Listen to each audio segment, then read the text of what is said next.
Did you know that living with type 1 diabetes can affect your memory? That's right. Now, today we're getting into the other side of that equation, the number one thing that type 1 diabetics forget.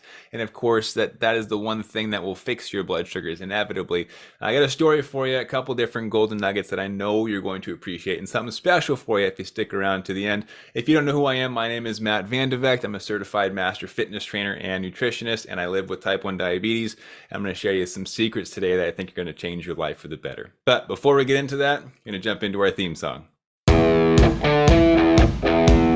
I've spent the last 10 years pushing the limits while identifying trends and patterns in my type 1 diabetes management. Follow along as I learn, apply, and share the fitness, nutrition, and lifestyle strategies that I've learned from diabetes experts around the world. The real question is, how can we live fearlessly with diabetes while maintaining stable blood sugars? This podcast is here to give you the answer. My name is Matt Vandevecht, head coach and co-founder of FTF Warrior, and welcome to Pardon My Pancreas. All right, so if you've been watching for a while, you know that I've got a young one. She's like 15 months now, and her favorite thing to do is wake up during the night. It's been fantastic. Pretty sure you can hear her right now, actually. She's preparing her lungs for the calls during the night. I'm pretty sure she's just waking up to tell us that she loves us. But either way, it is interrupting our sleep, and it's been difficult. Not gonna lie with you guys. There have been a few nights where I was like, "This is the night to go to sleep. I'm finally gonna be, ready for it. I prepared my blood sugars. I did all my work. I'm ready to go." And then it's just a night full of terror. But all that aside, I want to share with you guys something that everybody seems to be forgetting as it relates to our blood sugars. Now, with this whole experience that I've been going through, the sleepless nights, I've noticed, number one, it's been stacking against my blood sugar management. If you don't know, lack of sleep can absolutely have an impact on blood sugars. I've noticed a more difficult blood sugar pattern, and it's been difficult to manage as it relates to meals and wake ups and all the fun stuff. But that's not what we're talking about today. Today, we're talking about the habit that I had created, which was a lack of sleep. And you're saying, well, Matt, you have a daughter that's waking you up in the middle of the night. That's not a habit of not sleeping, right? But the reality is, I had just grown to accept that. Everybody around me had been telling me, oh, this is just what it's like. Eventually they'll learn how to sleep on their own. Eventually you'll sleep again. Or my favorite, oh, no, you never get to sleep more. You just find this renewed sense of energy magically. I was like, where is that? I would love to feel energized again. But what I found interesting is that the community around me had told me, oh, no, this is just how it is, right? How many of you have been told that with your diabetes? Maybe even by your doctors. Oh, no, this is just how it is. Your blood sugars won't cooperate. Oh, you just can't eat that food. Oh, you just can't live a normal life, right? Or, oh, you're just going to get complications. It's part of the deal. I'll raise my hand for somebody who was told that by their doctor, right? But with the things that we're told as a community with diabetes or for sleep as a new parent, we don't always have to listen to that. Now, what I found interesting is that in this phase of not sleeping, I too had fallen prey to this idea that this was just normal. This is just how it is, right? And there was no getting around it. So my brain wasn't thinking of solutions. I was just like, oh yeah, you just have to deal with it. And, having fun complaining to other parents. And they're like, oh, yep, we get it, right? And we're all just throwing this pity party for ourselves, being complacent with the situation, not even considering other options because we had been told and we're telling ourselves, oh, this is just how it is, right? That complacency had truly set in. And every morning, let me paint this picture for you. Every morning, I wake up with a headache, not because I have a headache, but because I am so tired. More recently, I have woken up physically in pain because I do work out. I'm still training for a triathlon. If you're new to the channel, that's what I'm training for. So I train an absurd amount during the day and then I don't sleep. Well, your body recovers when you sleep. So if I'm not sleeping, I'm not recovering. I wake up just in pain. This is just how it's been. And there's the language again. That's just how it is. That's just how it's been, right? And unfortunately, I've found myself in this pattern of trying to accept it, of like, well, how can I manage? And so I started drinking more coffee. 2 coffees became 3. 3 coffees became extra caffeinated 3 coffees. fact, the other day I had 2 nitro cold brews in one day. If you don't know what that is, it's a very caffeinated drink from Starbucks. It's amazing. I love it. But now I'm at the point where even that is like, oh, this just gets me by. And it's like, holy cow, something's wrong with this picture, right? So long story short, I had to make some changes in my own life. Notice that I was working late, I was eating late, I wasn't prioritizing bedtime. Some other parents might understand this, or people who just are very busy, where I get to nighttime and in my head, I'm like, this is the only time during the day that I get to do things that I want to do, whether it's video games or TV or talk with my wife or scroll through social media, and whatever it is that I want to do, that's the only time of my day that I get me time, right? And so I found myself staying up later than I needed to because I wanted to have me time. I was like, well, I'm not going to give up the only time of day that I have for me. So we'll just sacrifice a little extra sleep. No problem. The next day, of course, I wake up, headache, in pain, hating my life. Like, oh, right, I should have gone to sleep, right? Now, what I found at the core of my issue is that I wasn't prioritizing the one thing that I was complaining about, right? And again, oftentimes I hear this subconsciously, I will say, on consultation calls with other diabetics. They tell me these things are a priority, and then they tell me their actions that they've committed to, and they don't line up. Right? They're like, oh yeah, blood sugars are absolutely a priority, but I'm not going to pre-bolus if I'm eating out because I'm not going to wait to eat my food. What are you, nuts? I'm not going to count my carbs unless it's food that has pre-packaged items and I just can count them. You know, I don't want to measure anything. That sounds ridiculous. I don't like having my alerts go off because it's annoying in my friend groups. So I'm just not going to have my CGM alert me. And I'm like, 1, 2, 3. These are things that you need to do if you're going to prioritize your diabetes. And ultimately, it got into a point last night for me, actually, where I was like, if I don't prioritize this, and I told my wife this, I said, I actually feel like I'm dying.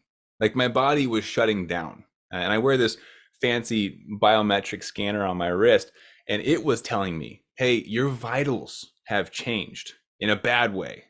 Like you need to change something. And every single day for the last month, it has been alerting me, prioritize your sleep, get more rest. You need more REM cycles. And I'm like, I know, but this is just how it is.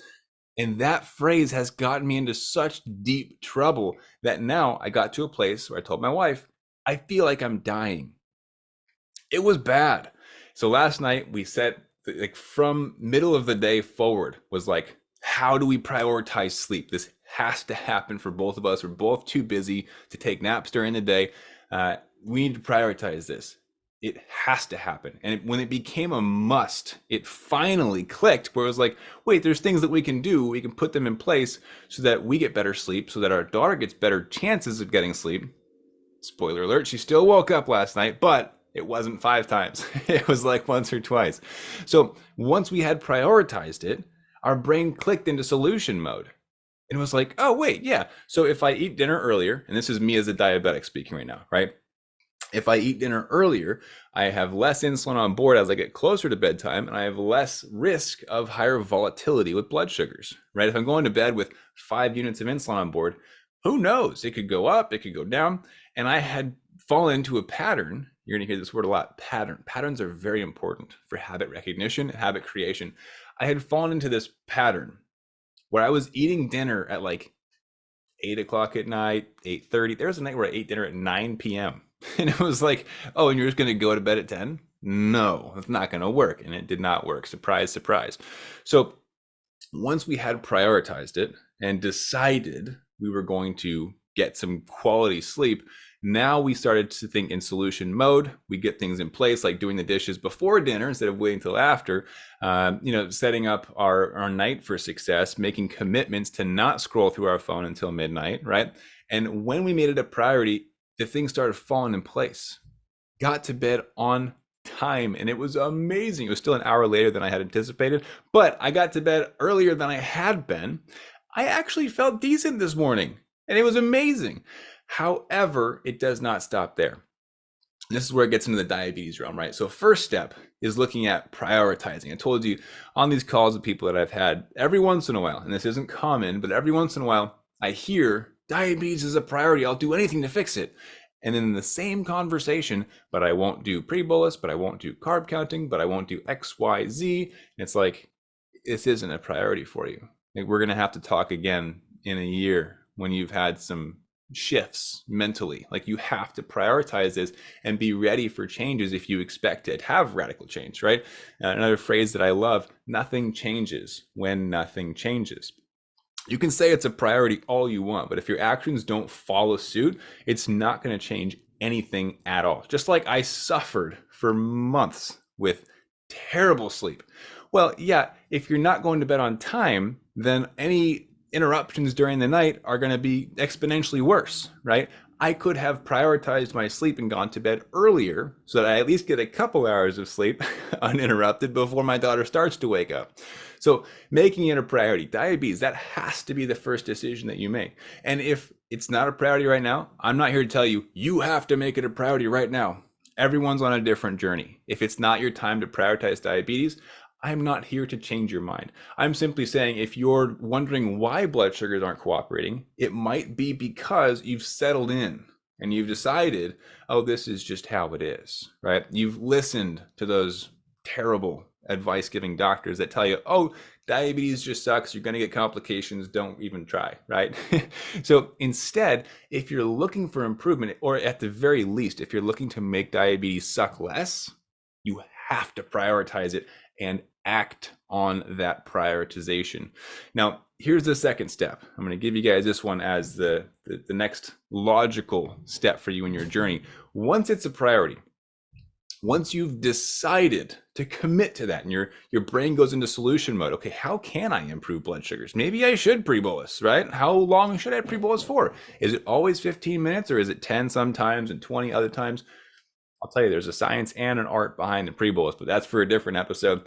Now, the second step is that once you've decided and prioritized your diabetes management, you have to start working towards the right solutions. There's 100 different solutions for blood sugars. We got cinnamon, we got vegan diet, keto diet, just exercise more. Everyone's got a different answer for you. But the reality is that there's only a core group of strategies that actually work across the board. And then from there, you must personalize those strategies to yourself or have a coach to guide you in that process to help you customize it, right? And shorten that learning curve. But the issue is that there's so much misinformation out there. There's so many just different things that are going to go against each other, right? That it's hard to pick and choose which ones are best for you. I'll give you a prime example. How do you sleep better? Because it's not just about me getting more sleep, right? It's not just a quantity, it's also a qualitative measurement. I need higher quality of sleep. Reducing the interruptions at night, yes, that would be a big next step. But for us right now, there's a little bit of a difficulty in that. We can't just remove our child. So we have to look at other possible solutions for that. But how else can I improve the quality of my sleep? Well, I know from my research, I can reduce screens before bed, right? Less blue light, so less mobile devices, TVs, video games, any of that kind of stuff. I can stop eating a couple hours before bed, right? No late night snacks unless it's necessary for a hypo, obviously. I can reduce high impact exercise before bed if that's something I was into. I can work on my circadian rhythm, sunlight first thing in the morning and last light of the day. I can make sure to get adequate exercise during the day. I can work on my diet, lower inflammatory foods. I can reduce the light in my room. I can optimize the temperature in my room, right? There's a lot of things that go into the science behind quality sleep. Similar to blood sugars, there's a lot of science behind quality control of your blood sugars versus just reacting. And oftentimes that's what I see, is that the first step you learn is how to react to blood sugars. Oh, they're high. Take insulin, quick. Oh, they're low. Quick, stuff my face with sugar, right? Yes, you are prioritizing it. You're more aware of it. So you will take better control of it initially, but you will also hit a plateau very quickly where you realize this can't be the end because this is way too much work and my blood sugars are bouncing up and down all day long. My time in range might look better. My A1C might be improving. So on paper, my doctors are proud of me, high-fiving me, right? Hey, you're improving, good job. We don't have to worry about you anymore. But the reality is that the higher volatility blood sugars can lead into burnout for us, because all that effort, it's like spinning your tires in the mud. It feels like a whole lot of effort for a whole lot of nothing, right? And with that reactionary approach to diabetes, we burn out and then stop trying. It ruins the whole cycle. What we need to feel is momentum and progress with our diabetes, which does require a different set of strategies and ultimately the right system. If you can plug into the right system for your blood sugars, or in our case, what we teach is a formula, a literal equation for how to predict stable blood sugars, that is where you find your peace. That is where you find your freedom, your flexibility with blood sugars. That is how you get to a place where blood sugars aren't constantly on your mind, whether it's because they're terrible and out of control, or because they're just so much work to barely keep under control, right? So to zoom out on this episode, because I'm giving you a lot right now, and I want to make sure this all settles in and you understand what the next steps are for you. The first step to getting this thing figured out is prioritizing your blood sugars actually. Like, not just saying blood sugars are a priority, like telling people that you're working on it. You have to actually decide and act on that prioritization. All right, so first step, you have to make diabetes a priority. Second step is you got to work towards the quality control. Like, I was going for sleep initially, I was just trying to get more, and that works, right? But I have to also get the qualitative measurements in play. So how do I get better REM cycles? How do I get better circadian rhythm measurements? How do I control the other factors, right? Limit light, control the temperature, remove distractions before bed that are going to keep my brain alert and spinning, right? With blood sugars, there's over 42 variables that impact blood sugar control, which means you're probably going to have to either ask some questions to the right person, right? Or do your own research. There's one or the other. There is no sit and wait for someone to fix it, because I got bad news for you. Nobody is coming to fix your diabetes for you. You have to play an active role, which is why step 1, make it a priority, exists, right? You have to decide to make it a priority. And then step 2 is to systematize your control so that there's a quality component in there as well. I don't want you bouncing around, putting all this effort into your diabetes just to burn out a couple weeks into it or a couple months into it, depending on your willpower, right? This should be intentional efforts being put into this, not wild guesses, hoping that it works. So what I wanted to share with you, I told you at the beginning, I'd share some special opportunity with you. We're actually reopening the Fix My Blood Sugars challenge for this purpose. I've noticed so many times people want to prioritize it. They're ready. They're sitting on the starting gates, ready to just go for it, enter the race. But the issue is they don't know how to run the race. They don't know what the steps are without entering into that reactionary version of diabetes management. Go high, take insulin. Go low, eat sugar. And it's just this roller coaster all day long, right?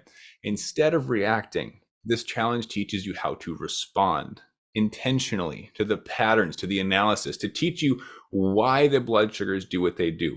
I am fully confident in this challenge that it will change your life, that the entire goal of the challenge is to show you how to get to 90% time in range or better.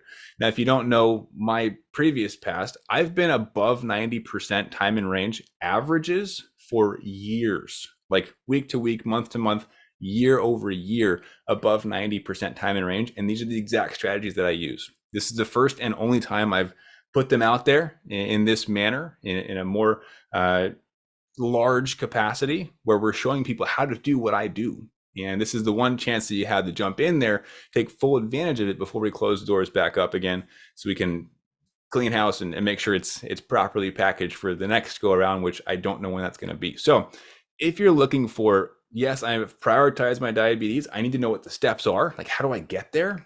You got to go to fixmybloudsugars.com. It's a website. You go there, you register for it. It's a 5-day challenge. Each day there's one video to watch with perfect instructions, a clear message showing you how it applies to your life, what to look for, and then a short little snippet of homework to help you implement, because that's the next step in this process. Step 3 is implementation. So prioritize, you got to learn how to do it, and then you have to implement. Once you implement, results will follow. It's absolutely incredible. We have people who are crying on camera because of how this changed their life. This exact challenge. You don't want to miss out. I share this because it has changed hundreds of people's lives, and I want you to be the next one. So if you haven't done it yet, go over to fixmybloudsugars.com. It's a challenge that will radically change how you view your diabetes. These are new methods, updated methods that are being taught inside that course. And you also have the guidance of my team as well, and access to our community and a bunch of other cool stuff. Just go check it out, fixmybloudsugars.com. Be sure to take care of yourself because no one else is going to do it. All right. So I hope this was helpful for you. I got to hop off onto another call, but enjoy the challenge as you're going through it. Be sure to implement. Don't just watch the videos and sit back and say, oh, this is cool. Like, this is amazing info. No, you have to use it if you want to experience that life-changing component. Hit 90%, understand how to respond, and essentially and wholly fix your blood sugars. All right, so fixmybloudsugars.com. Go check it out. I'll see you over there. It's going to be a blast. We're kicking off soon, so go ahead and do it as soon as you can, and I'll catch you in that one. All right, hope you enjoy this episode. I'll see you guys next week, every week, and keep up the fight.